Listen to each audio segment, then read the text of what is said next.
వే gold trusted gold buyers మీరు తాకట్టు పెట్టిన బంగారాన్ని విడిపించి ఈ రోజు ఉన్న మార్కెట్ ధరకు కొనబడను.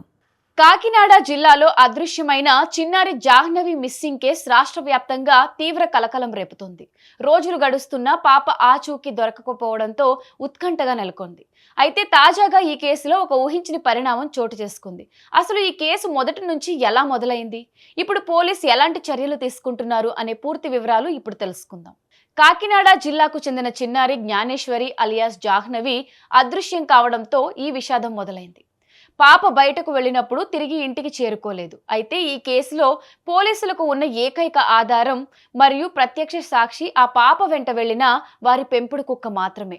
పాపతో పాటు ఆ కుక్క కూడా కనిపించకుండా పోవడంతో మిస్టరీ మరింత ముదిరింది. పాప ఆచూకీ కోసం గాలిస్తున్న తరుణంలో పాప వెంట వెళ్లిన పెంపుడు కుక్క తిరిగి రావడం కేసులో ఒక టర్నింగ్ పాయింట్గా మారింది. అయితే అది మళ్లీ రెండోసారి అదృశ్యం కావడంతో అధికారులు అప్రమత్తమయ్యారు. వెంటనే తుని మున్సిపల్ కమిషన్ మరియు శానిటరీ ఇన్స్పెక్టర్ పర్యవేక్షణలో డాగ్ క్యాచర్ బృందం ఒక ప్రత్యేక ఆపరేషన్ చేపట్టి ఆ కుక్కను సురక్షితంగా పట్టుకున్నారు. కుక్క సురక్షితంగా ప్రాణాలతో తిరిగి రావడంతో జాహ్నవి తల్లిదండ్రులకు కొండంత ఊరట లభించింది. పాప వెంట వెళ్లిన ఆ కుక్క క్షేమంగా ఉంది కాబట్టి తమ ప్రాణప్రదమైన కూతురు కూడా ఎక్కడో ఒక చోట సజీవంగా సురక్షితంగా ఉందనే బలమైన నమ్మకంతో వారున్నారు. ఇప్పుడు పోలీసుల ఫోకస్ అంతా ఆ పెంపుడు కుక్క కదలికపైనే ఉంది.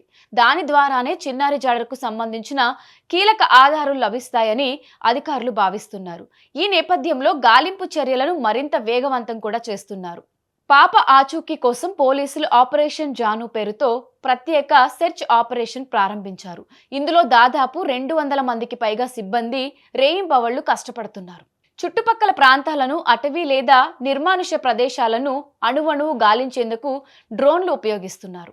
కుక్క వెళ్లిన దారి జాడలను విశ్లేషించడంతో పాటు జాహ్నవి తల్లి వ్యక్తం చేసిన పలు అనుమానాలను కూడా పోలీసులు తీవ్రంగా పరిగణలోకి తీసుకొని అన్ని కోణాల్లో లోతుగా విచారణ జరుపుతున్నారు.